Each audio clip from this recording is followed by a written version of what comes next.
Chers téléspectateurs, bonsoir et merci de vous joindre à nous pour un nouveau numéro de votre émission Mon patrimoine, ma richesse.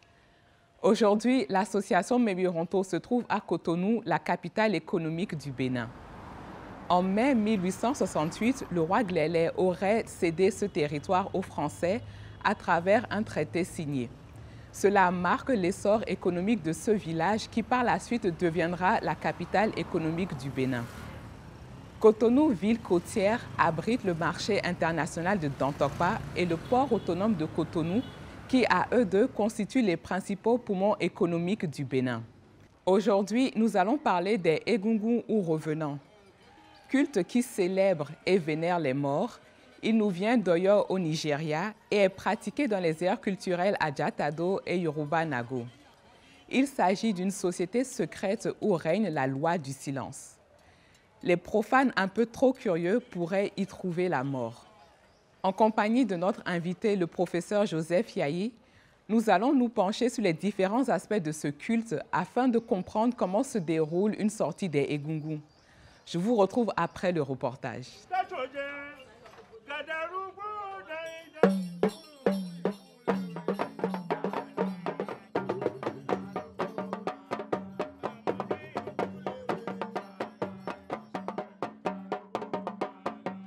Ogulolao ewen tagbo miton de gosin Ọ̀yọ́ gbejibo wa Benin fi owen Ogulolao salako egbe oni we kan baba la chede da sinpo oji boro re onu boro de ko boro nu bi blowe o onenu oda Ogulo ni bo iwo lo lona Ogulo ni po Ogulo lona Ogulo ko Ogulo la salako àwọn ló lè egun yewe doku ito yewe imenu konton ko ito atan me Ogulo la salako yewe imenu konton ko ito atan ho me wa jete do dada kezo sin alo me si we no ekezo igbe nu mi bo na mi a chero melo le nu elo de ran to mi to me nu dagbe bodo donu chacha bo na mi teme do klewe mama agbo mewe mi jete do chobo awa klewe chobo agosi klewe bo awa ku to nu se owo te na oni se fe daye fena ma owó tẹ́ ẹ náà kò ní ṣègbè lọ́rùn ọba Olúwa mo sì yẹ fi rọ̀kù yóò fi yín fi owó tọmọ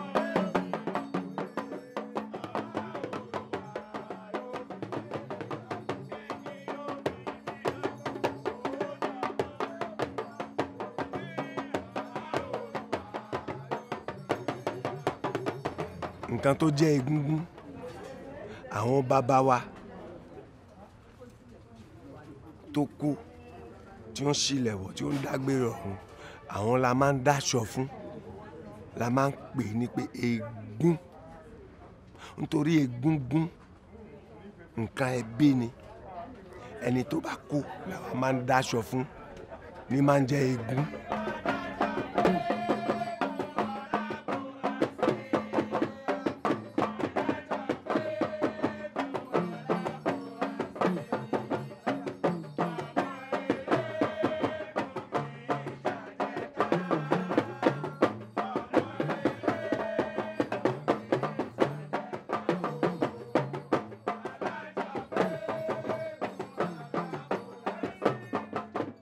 Nígbà tí àwọn baba ńlá wa wọ́n wá Benin bí báyìí tí àwọn kan ni wọ́n wá bá ń bí báyìí nígbà tí wọ́n wá bá wọn gbogbo wọn ló gbé pọ̀ ni wọ́n fi ṣe é ni àwọn náà gangan máa ń fún wọn láṣẹ ní pé ẹgbẹ́nú wa tígbà tí wọ́n sọ pé ẹgbẹ́nú wa kọ́ ni ẹ̀yin ẹ̀ wá gbé wájú fún ẹni tó jẹ́ ẹlẹ́gùn èèwọ̀ ló jẹ́ fún Egun nítorí àwa ẹlẹ́gùn àwa máa ń gba àpamọ́sùn ni orò tí wọ́n ń ṣe fún ẹni tó kú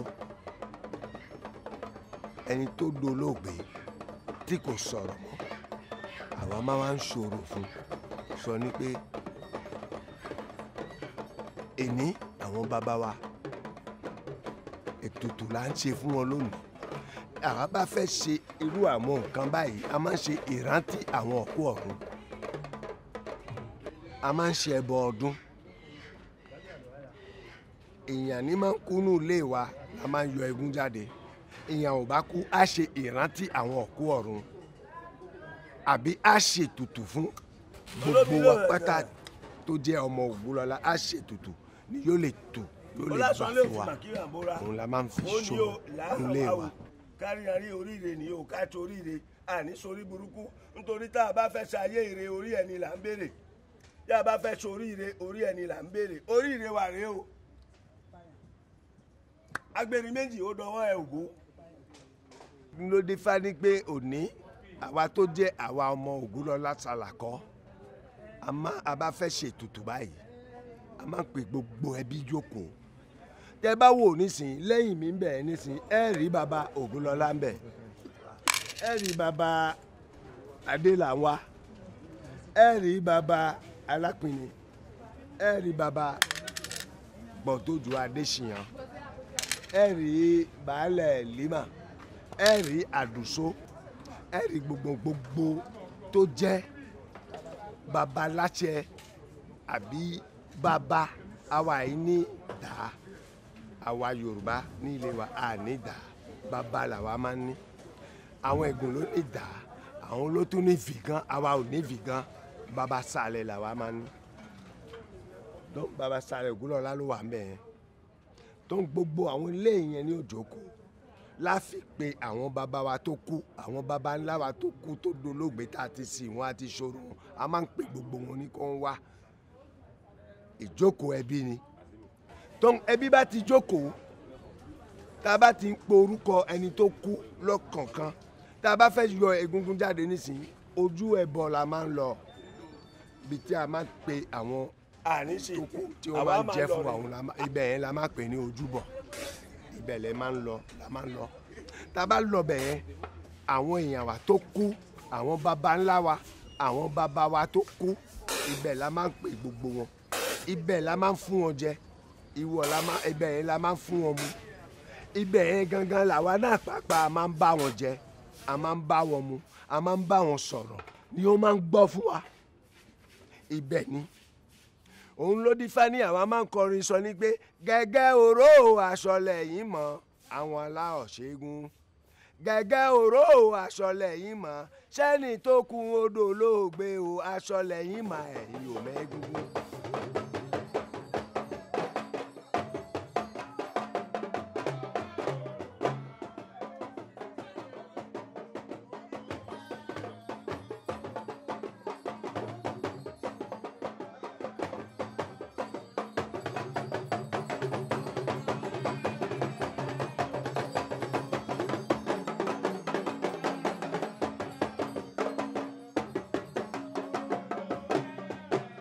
tó a sọ fún àwọn òtòrìtè sọ ni pé kó pe àwọn tó jẹ́ eléégún pàápàá kó ṣòro eégún torí tẹ́lẹ̀ ìjọba máa ń fún wọn lówó la fi máa ń ṣètùtù fún àwọn ẹni tó kú ní ìlú náà pátá owó yẹn ni ó kó sójú fún wọn lónìí ní gbogbo wọn wọnú ẹ̀ eléyìí bá dìde mọ̀ jẹ́ eléégún eléyìí bá dìde mọ̀ jẹ́ eléégún eégún kì í ṣe nǹkan tí wọ́n máa ń fi ṣeré ikú ni náà ni à ń sọ fún ni pé ìjọba kó ṣe ìrànlọ́wọ́ dáadáa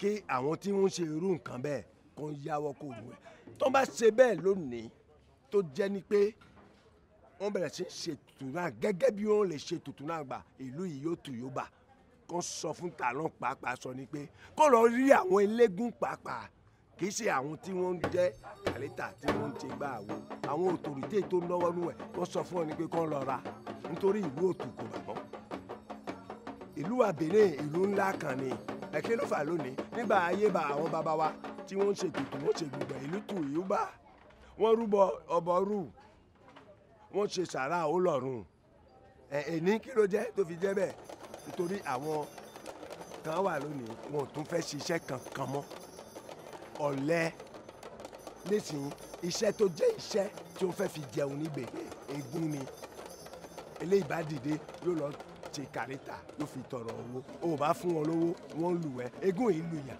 eégún máa ń súre fún yàn ni pé eégún bá sọ fún ọ ní pé àṣẹ yóò ṣẹ bẹ́ẹ̀ ló jẹ́ tóun àwọn ọ̀jọ̀gbọ́n ìlú yìí báyìí tó jẹ́ àwọn tó jẹ́ autorité fún Benin báyìí kán dákun kán dábọ̀ kán tún pe gbogbo yàn tó jẹ́ ní pé ìlú kan bá wà ẹ̀hàn máa ń sọwọ́ pọ̀ ni tó jẹ́ ní pé àwọn eégún sẹ́ńkírìt Yorùbá nǹkan Yorùbá ni kì í ṣe nǹkan ègún n tó wà ń bẹ̀ tá a wá mà wá eléégún àmà ní pé n tá a ń bọ́ n tá a ń sìn tó wà ń bẹ̀ tá a ń sìn àwa nìkan eléégún là mà nítorí ikú ló wà ń bẹ̀ nǹkan tó lágbára ló wà ń bẹ̀ tá a ní ò fẹ́ kú nítorí ilẹ̀ náà ló fà tó jẹ́ pé àwa àrẹ̀kú ni wá àwa ṣàlàkọ́ àrẹ̀kú ni wá òun ló dífá ní pé kò sígbà tí a ní kú láì má rẹ̀ kú nítorí ẹni tó kú àwọn bá dáṣọ fún la máa pè ní àrẹ̀kú torí àwa àrẹ̀kú ni wá a bá kú ọ̀n dáṣọ fún wa láwa rẹ̀kú àwa rẹ̀kú nítorí ikú ni. ẹ̀rọ rẹ̀ fẹ́ sọ ọjà ìwù ẹ̀rọ rẹ̀ fẹ́ sọ báyé ẹ bá já oníṣòwò.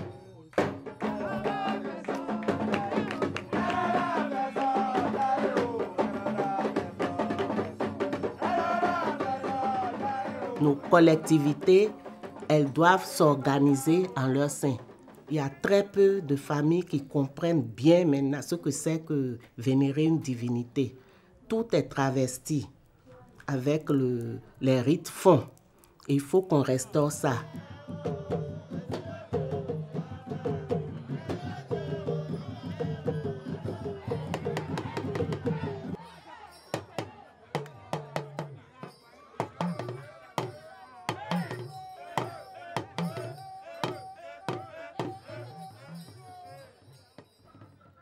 Egungun, il est mort, il peut revenir, on lui donne des accoutrements et on le voit, il se manifeste.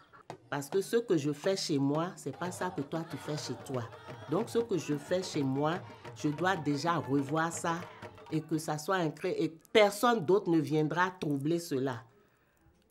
Me dire c'est autre chose qu'il faut faire. Non.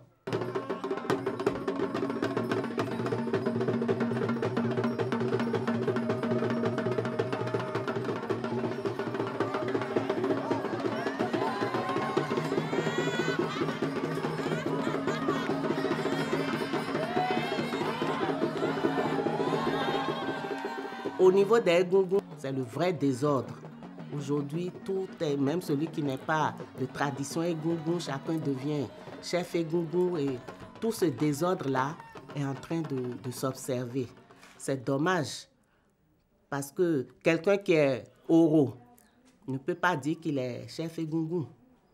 Non, donner à César ce qui est à César. Alors, il faut réorganiser ça.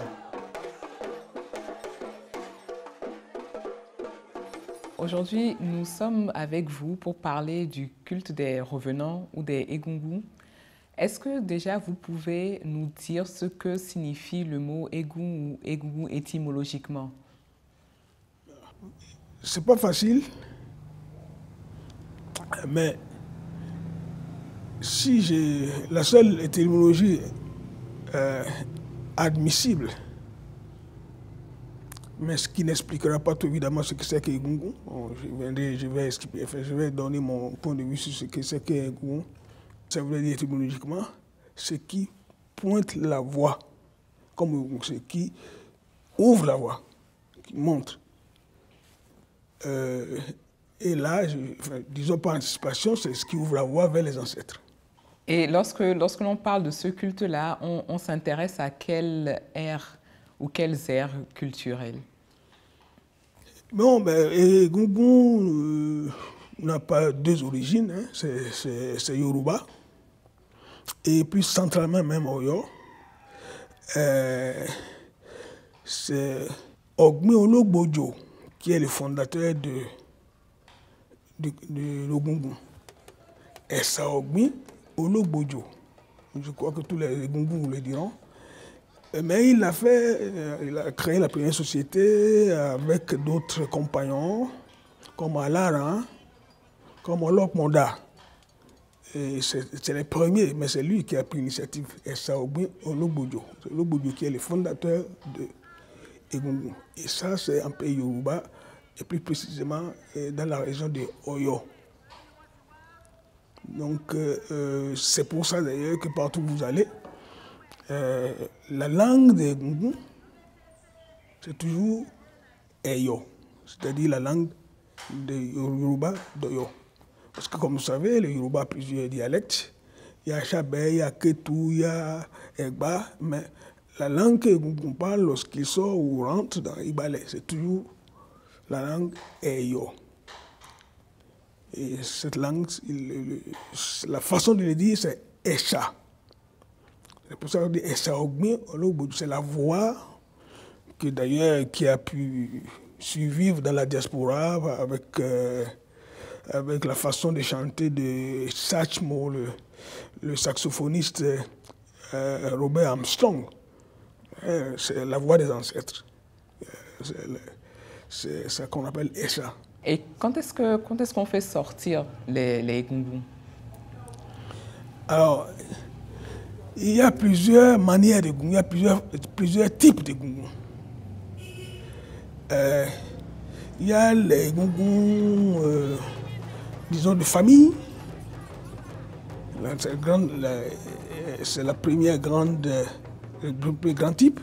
Et puis il y a les gungun qu'on appelle les gungun ararinjo, qui sont les gungun seulement des spectacles. Et qui font pas mal de prestidigitation, et c'est le début du théâtre en pays Yoruba, qui vont à l'arinjo, veut dire ceux qui dansent de village en village. Bon, mais le Egungun, le premier type, qui a été fondé par Essa Ogbin Ologbojo, il y a les Egungun qu'on sort une fois par an pour le pays ou pour la ville, pour le royaume. Et ça, c'est sur une entente entre les responsables du culte Egungun, donc les familles, il y a des familles Egungun de Ologbojo, Lakmini, etc., et le roi. Et ça se fait une fois par an. Et pour apaiser, pour faire en sorte que la ville soit en paix, par anticipation, ou s'il ne pleuvait pas, pour faire en sorte qu'il pleuve, en tout cas pour communiquer avec les ancêtres et apporter la paix et la sérénité dans le royaume ou dans la ville. Bon, il y a ensuite les Egungun de famille. Ça aussi, en principe, c'est une fois par an, mais ça peut être aussi sorti à des occasions spécifiques. Et là, c'est les familles qui s'entendent. Donc, Egungun vient, les esprits, les ancêtres viennent rendre visite aux vivants. Parce que on ne peut pas comprendre Egungun sans se référer à la cosmovision du Yoruba, qui divise l'existence en ce monde que nous voyons, dans lequel nous vivons avec son environnement et la vie monde qu'on appelle Aye, et son complément qui est l'autre monde qu'on appelle Orun, qui est l'autre monde que malheureusement les chrétiens avec le christianisme et moins les musulmans on ne traduit pas le ciel. Orun ne veut pas dire ciel du tout. Je tiens à le préciser en tant que linguiste.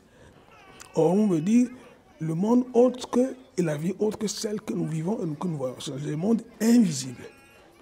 Nous n'avons pas une notion de ciel en Yoruba. Et le ciel fait partie du monde visible, le ciel que nous voyons là. Il n'y a pas d'autre ciel qui ne soit pas visible. Le monde invisible, c'est ça qui est Orun. Donc les morts qui ne sont jamais morts, comme vous savez, les ancêtres sont dans Orun. Les deux mondes étant en communication complémentaire, et ils peuvent descendre en attendant que nous, on quitte par transition pour aller dans l'autre monde. Donc, Egungun, au fond, est une passerelle entre les vivants et les morts. Parce que la réalité, c'est que en philosophie Yoruba, nous n'acceptons pas la mort. L'homme ne meurt pas, il se transforme. Il passe de Aye à Orun, l'autre, et devient, s'il a bien vécu ici, lui-même, Egungun. C'est pour ça qu'il faut qu'il y ait un dialogue de temps en temps entre Aye, ceux qui vivent à Aye, ici, et ceux qui sont déjà à Orun. Vous avez dit qu'il existe plusieurs types d'Egungun. Vous avez parlé des Egungun de famille et des Egungun qui seraient le début du théâtre pour les Yoruba. Est-ce à dire que ce type de Egungun-là perd son côté sacré? Oui, bien sûr, il y a les Egungun à l'Arinjo avec le temps. Les Alarinjo, c'est-à-dire ceux qui font seulement des spectacles, la prestidigitation, la magie. Ce n'est pas ceux qui on demande la bénédiction.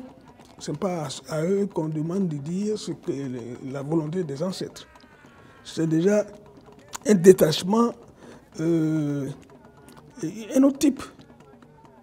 Bon, mais bien que ce soit théâtral, bien sûr, et qui fait qu'ils vont de village en village, en même temps pour faire que les gens se souviennent, tout en les amusant, que les ancêtres sont là, qu'il ne faut pas les oublier.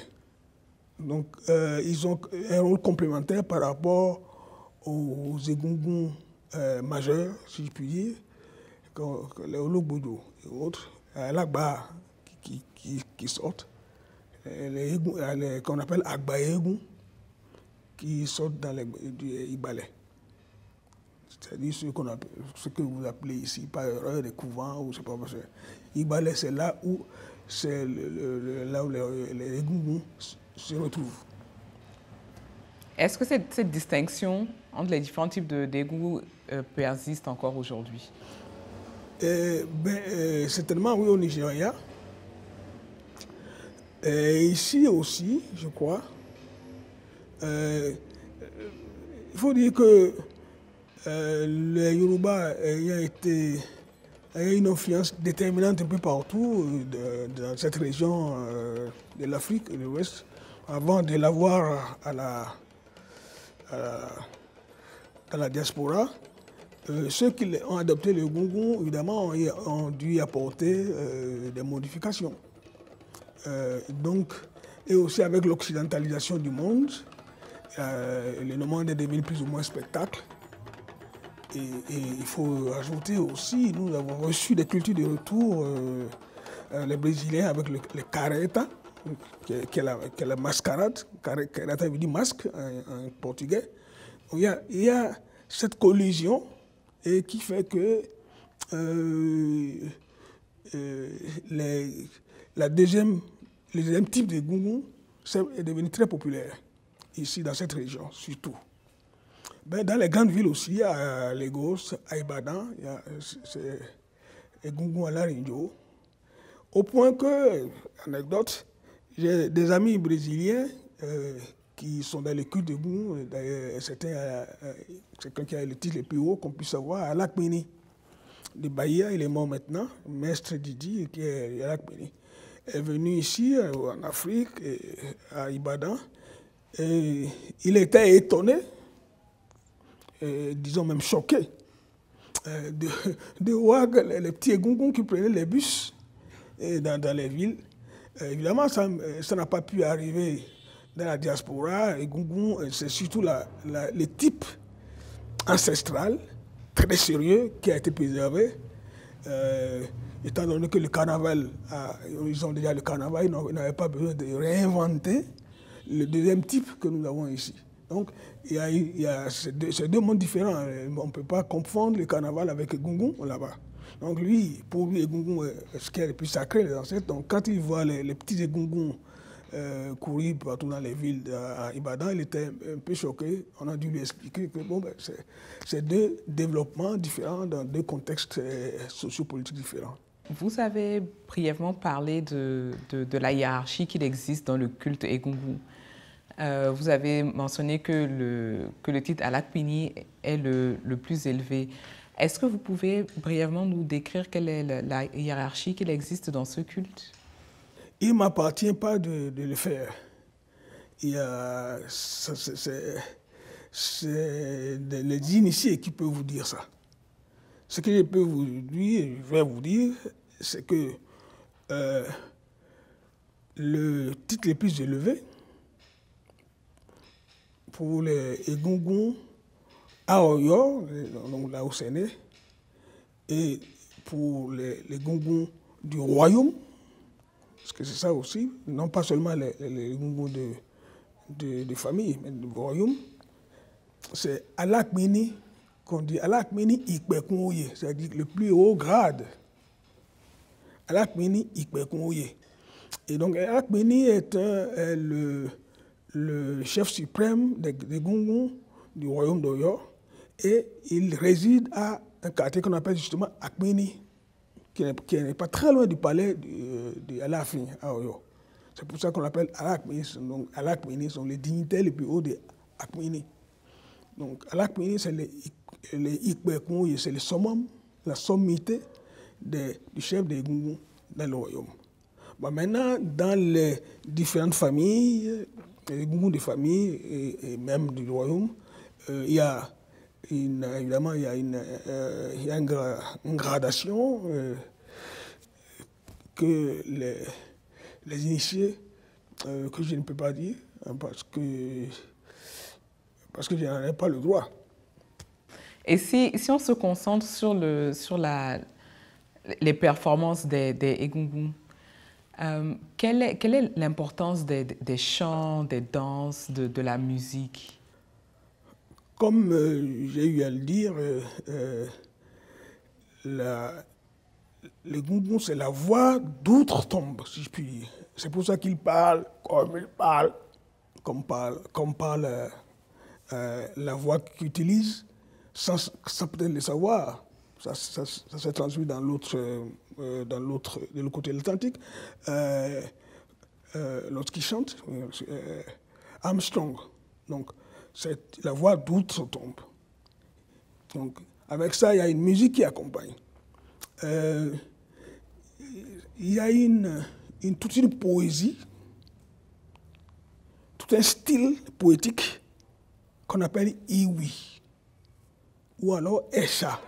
On appelle ça Esha. Ou Ogbere, ça dépend de Esha. À Oyo, Iwi aussi. À Abekuta, on appelle ça plutôt Ogbere, mais c'est le même type de voix. Donc, la voix d'outre-tombe qu'utilise la voix d'outre-tombe est nécessairement différente de la voix de Horon, donc est différente de la voix que nous utilisons aussi. Donc, lorsque on chante un oriki, si un chasseur, par exemple, Ijala, c'est un type, un oriki que toutes les femmes disent à leurs enfants le matin, ça ne peut pas être avec la même voix, même si c'est le même type d'oriki que la voix ou le type de voix utilisé par les Egungun. Bon. Donc c'est la manière de chanter qui est très exigeante et difficile, bien sûr, et pour maintenir ce type de voix, un peu de croissement jusqu'à du début à la fin. Toutes les syllabes, c'est un entraînement très exigeant. Hein. Je peux vous le dire. Je peux vous le dire parce que nous avons, une parenthèse, à l'université d'Ifé, nous avons créé un diplôme pour la poésie orale et Egungun et ça, où Iwi était l'un des gens choisis et nous avions invité à l'époque une dame des plus connues qui a l'une des meilleures voix Egungun qui venait apprendre à nos étudiants, ceux qui pouvaient avoir cette voix, à le chanter. Bon, donc il y a une voix féminine, mais il y a aussi la voix qu'utilisent les babas Egungun eux-mêmes, qui est celle justement d'où tout tombe.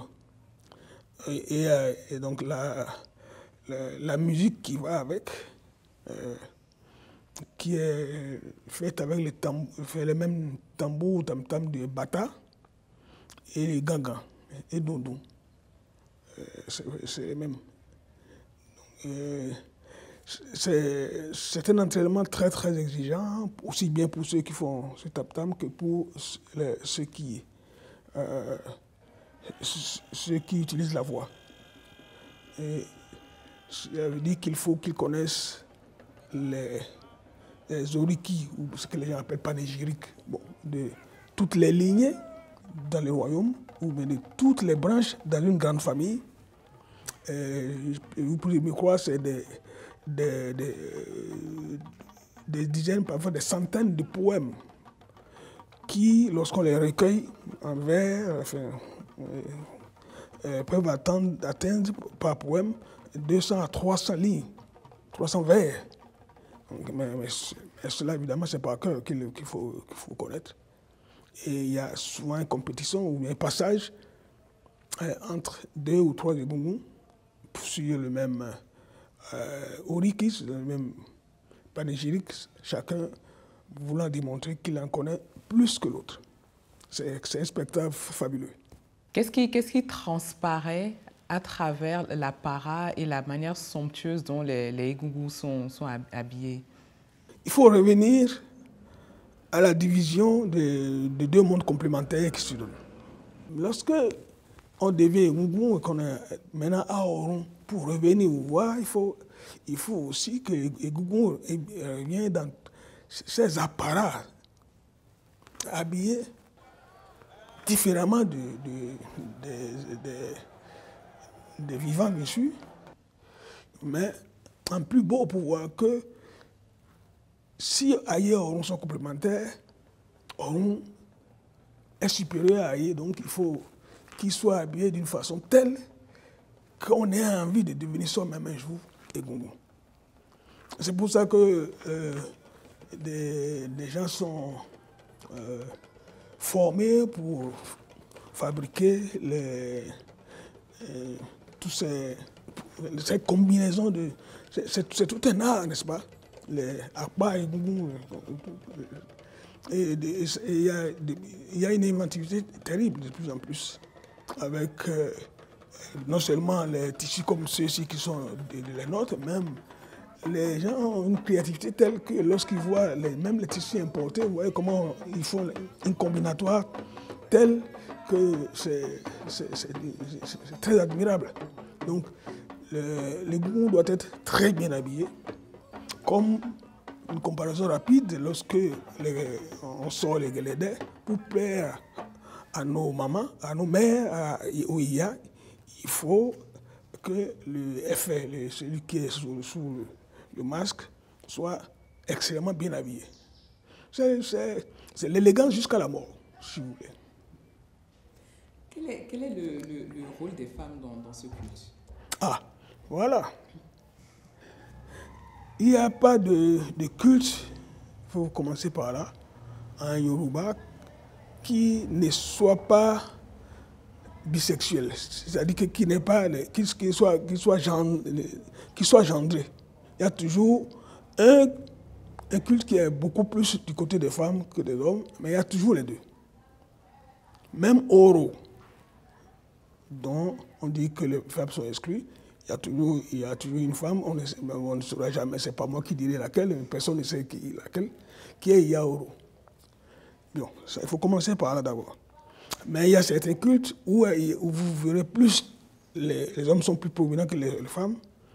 Shango, par exemple, les femmes sont plus nombreuses, Guélédé et aussi Oshun, tous les cultes qui sont des divinités, disons, femelles, vous verrez beaucoup plus de femmes. Mais il y a toujours les hommes. Bon. Maintenant, pour Egungun, c'est les ancêtres, aussi bien mâles que femelles. Il faut aussi dire cela. Mais donc, et les femmes ne peuvent pas être absentes parce que non seulement c'est elles qui mettent tout le monde au monde, mais c'est elles qui gardent les orikis. C'est elles qui sont qui connaissent le plus les Oriki des gens.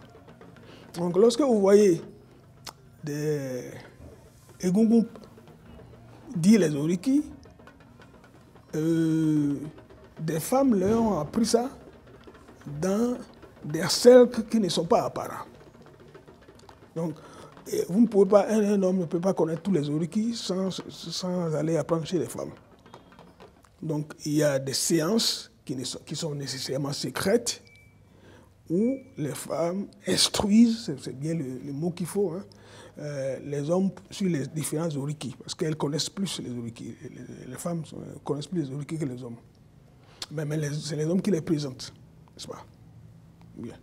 Donc, il y a ce rôle que les femmes ont, qui est un rôle qui n'est pas visible, hein, mais qui existe, qui est fort. Bon, il y a aussi que, je crois que il faut qu'elles soient là pour pouvoir laisser la voix entrer aux Egungun lorsqu'elles entrent dans les balais. Comment devient-on initié à ce culte? Ben, comme il y a des familles Egungun, donc c'est en principe assez tôt qu'on devient initié. C'est assez tôt que les plus anciens dans la famille prennent les jeunes, leur apprennent, comme je dis, auprès des femmes, à connaître les Oriki, et leur apprennent les secrets, enfin, les manières du culte Egungun, leur apprennent l'histoire des Egungun. Comme j'ai dit tout à l'heure, moi j'ai dit en résumé, hein, les familles qui ont créé, enfin, comment la société a été créée. Il y a des versets d'Ifa qui en parlent, donc quelqu'un qui est initié doit connaître ces versets-là, savoir à quel odou ça se réfère, etc. Moi je ne peux pas dire ça maintenant. Donc, mais ça fait partie de... Il y a toute une éducation. Et il y a plusieurs grades dans Egungun, dans l'initiation, évidemment. À mesure que l'on grandit, non seulement en âge, mais en maturité. Parce que les Egungun, pour mériter, il faut savoir que c'est très sérieux de devenir ancêtre, et on ne devient pas ancêtre qui veut. On mérite de devenir ancêtre. Donc l'initiation à Egungun est une sorte de méritocratie. Je regrette de le dire, mais dans le meilleur des sens, c'est une méritocratie. Et il y a des gens qui n'arrivent pas, qu'on est obligé de laisser tomber parce qu'ils n'arrivent pas à suivre la rigueur de l'initiation. Donc, on commence tôt et il faut de la discipline pour pouvoir suivre les différentes étapes et arriver disons, aux grades les plus supérieurs. Est-ce que dans l'ère culturelle Yoruba, il existe une autre façon de célébrer et rendre hommage aux défunts? Ah oui, il y a plusieurs façons de rendre hommage aux défunts, bien sûr. Par exemple, il y a quand un chasseur meurt, il y a les corporations. Quand un chasseur meurt, son rituel d'ancestralisation est différent. Ça, on appelle ça Irimodje. Et c'est toute une cérémonie qui dure une nuit. Et ça, c'est une autre façon. Et les poèmes, enfin, la façon de réciter les poèmes, c'est pas du tout la même que celle des Egungun, même si c'est les mêmes poèmes, puisque c'est les mêmes. On ne change pas de lignage. C'est les mêmes poèmes pour son lignage, mais la façon de le dire, de le vocaliser, sera différent. Donc il y a les chasseurs qui ont une manière spéciale. Il y a aussi les dignitaires, un roi. On ne va pas faire les rituels d'un roi comme on fait. Et évidemment, chaque rite de passage, le dernier passage pour les orishas, c'est aussi si tu appartiens à tel orisha ou tel vaudou, ils ont leurs rituels différents. Mais ce qui n'est pas possible, c'est qu'il n'y a pas de rituel. Bon. Maintenant, le Egungun, c'est pas seulement pour un individu, c'est pour la lignée. C'est pour ça que c'est collectif, c'est comme je l'ai dit. Mais lorsque vous êtes, disons, un chasseur, ou bien lorsque vous appartenez à Shango, au culte de Shango, le rituel sera différent. Même si, lorsqu'on fera un rituel Egungun pour votre famille, on sortira Egungun comme pour le reste, mais l'appartenance à un Orisha, un vaudou, évidemment, individuel, c'est la tête, c'est Ori, c'est un tas.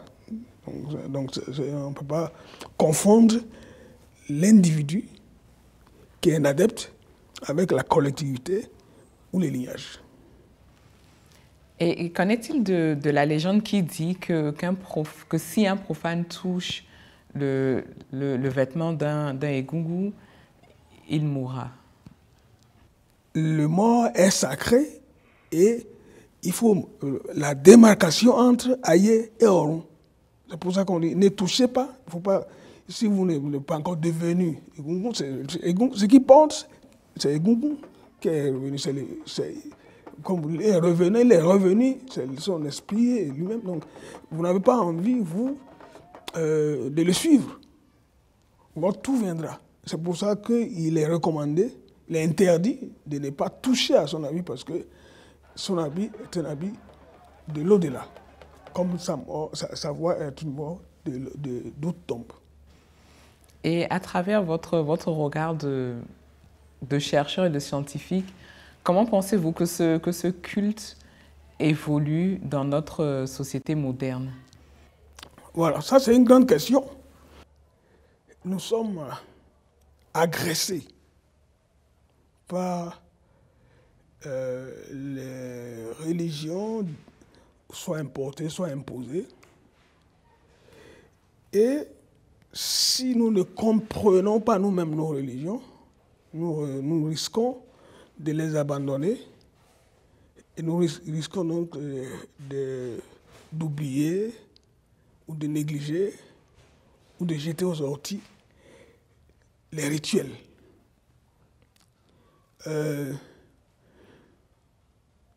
Ici, je crois que les élites portent une lourde responsabilité. Si les élites, tout en étant chrétiennes ou musulmanes, qui ne sont pas les religions de nos ancêtres, hein, mais croient en l'ancestralité, parce qu'il faut savoir d'où on vient. Si les élites croient en l'ancestralité et qu'ils croient qu'il faut qu'il y ait une ligne de dialogue entre elles et leurs ancêtres, le culte des Egungun va continuer.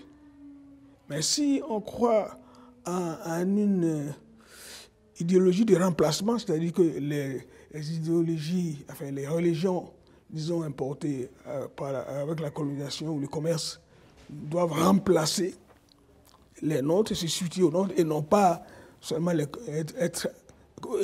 non pas seulement coexister avec elles, alors là, nous allons bannir les Egungun. Lorsque vous lisez la Bible, enfin, les premiers chapitres de, disons, ce qu'on appelle le Nouveau Testament, vous avez toute une généalogie de Jésus-Christ qui remonte.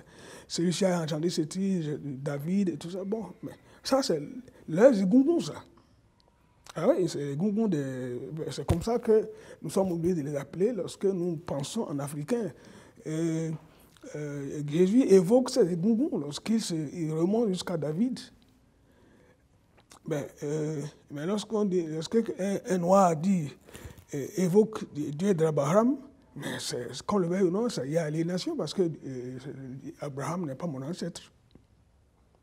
Je peux choisir des faits et gestes d'Abraham si ça me plaît, mais je dois revenir à mon ancestralité, je descends, je connais mon origine, je sais de qui je défends. Donc, J'aspire même à devenir un jour moi-même un ancêtre pour que mes petits-enfants se souviennent de moi.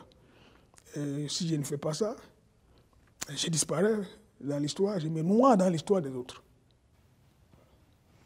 Et comment pensez-vous que nous puissions nous désaliéner? Bon, il faut, à mon avis, il y a deux voies. Hein. Il y a d'abord la voie de l'éducation. Mais l'éducation appartient à la sphère publique, donc politique. Donc il faut que les politiques, ceux qui prennent des décisions, introduisent ce genre d'éducation de l'ancestralité, c'est-à-dire notre histoire, c'est cela que en fait, pour que cette conscience se reprenne et que nous nous désaliénions. Ça, c'est une voie. Mais pour ça, cette voie-là n'est pas la plus facile parce que les gouvernements ont tendance à perpétuer ce qu'on appelle héritage colonial, ce qui est une contradiction pour un Africain. On ne peut pas hériter de quelqu'un qui vous a colonisé. Héritage colonial ne peut pas se traduire dans une langue africaine. Ça n'a pas de sens. Tu hérites de tes parents, de tes grands-parents. Mais tu parles d'héritage colonial, c'est là déjà où on piège. Il n'y a pas d'héritage colonial. On peut emprunter ce qu'on veut à la colonisation, mais il n'y a pas d'héritage, ce qui m'a parlé.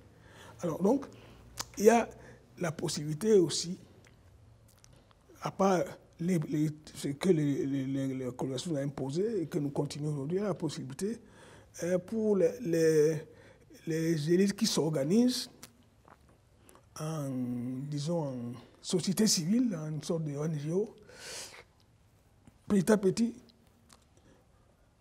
de faire connaître cette histoire qui apparaît aujourd'hui comme une histoire, disons, alternative, mais qui est la vraie histoire, pour que les gens se désaliènent. Bon. Ou alors il faudra quelque chose comme, disons, un printemps africain, si je puis dire, qui bouleverse tout, grâce aux jeunes et aux femmes, et qui disent, mais écoutez, qu'est-ce que nous faisons là? Nous sommes déraillés, il faut revenir sur les rails de nos ancêtres. Et là, ça nécessitera une violence inouïe, mais peut-être qu'il faut aussi qu'on passe par là pour faire changer les choses. Et est-ce que vous pensez peut-être que l'on peut trouver des pistes de solutions dans nos traditions? Ben, les pistes de solutions ne se trouvent que dans nos traditions. Enfin, parce que il y a dans IFA qui est, comme vous savez, notre héritage le plus intellectuel et là où il y a le plus à apprendre. Parce que, disons, des textes qui se réfèrent à des moments difficiles où la société semble être perdue et des solutions qu'IFA suggère. Donc il faudrait identifier ces versets d'IFA, comme certains disent, ces Oudou-là, pour essayer de s'en inspirer. Mais on ne peut pas ne pas recourir à nos traditions. Parce que même si on se révolte, si on ne réintroduit pas cette tradition pour s'en inspirer, ce sera un feu de paille, mais douloureux, mais quand même un feu de paille. Professeur Yahi, est-ce que vous pouvez nous donner votre opinion sur le côté spectaculaire maintenant qui est afféré au Egungun? Egungun, c'est la voix avec X et la voix aussi avec E des ancêtres. Mais aujourd'hui, nos sociétés sont devenues des sociétés de spectacle. Et qui dit spectacle dit mise en vente.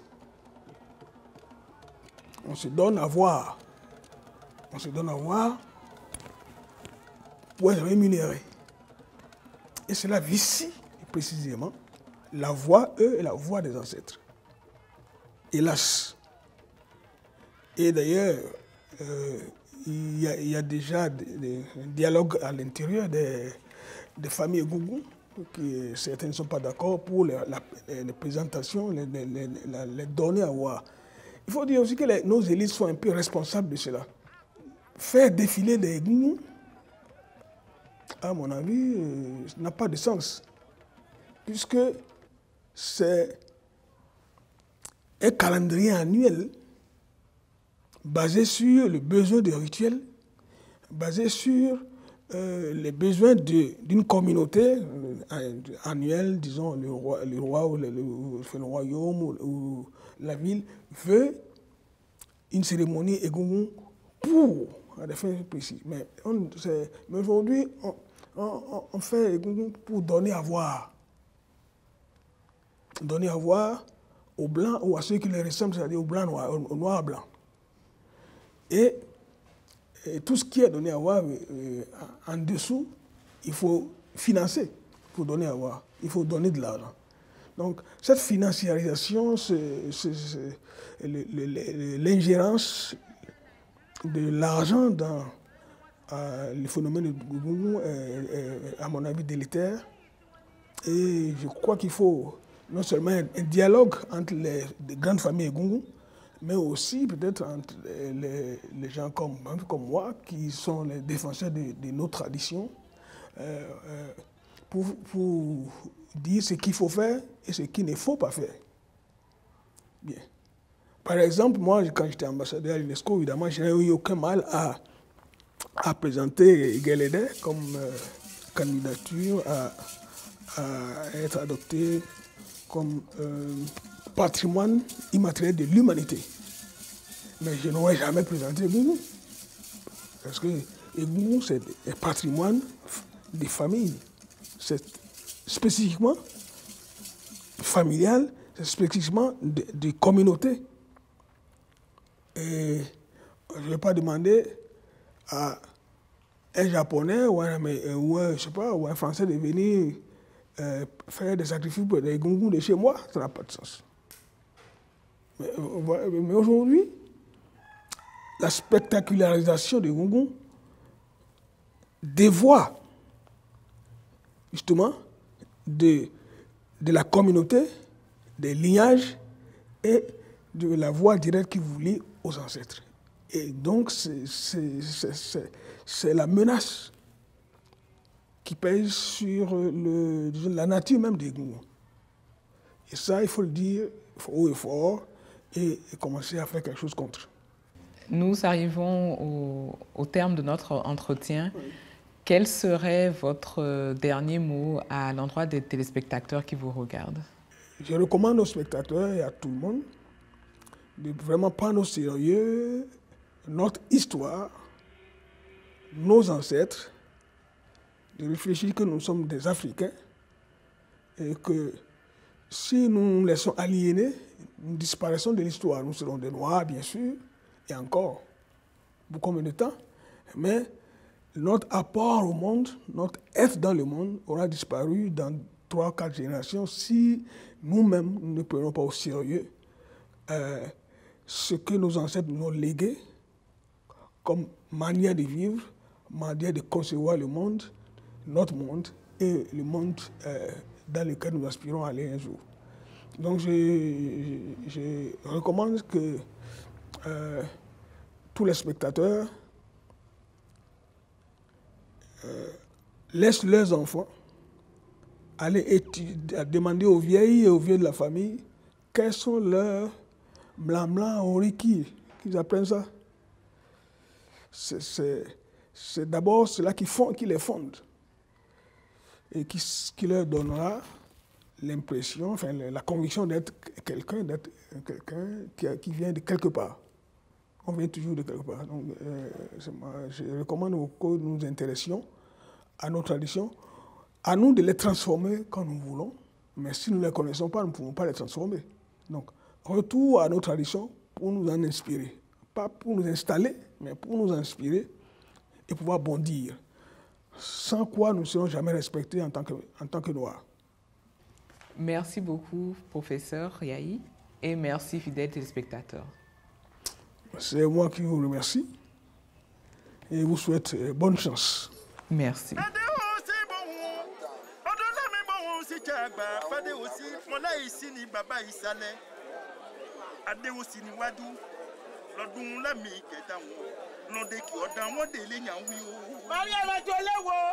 Merci d'avoir suivi avec nous cette émission portant sur le culte des Egungun.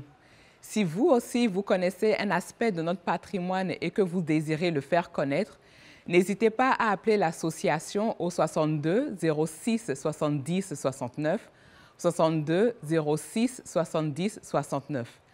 Sachez que vous pouvez également visiter notre site internet www.peuplenoir.org ou vous rendre sur notre page Facebook www.facebook.com/Mebihonto. Merci beaucoup, fidèles téléspectateurs, et à très bientôt.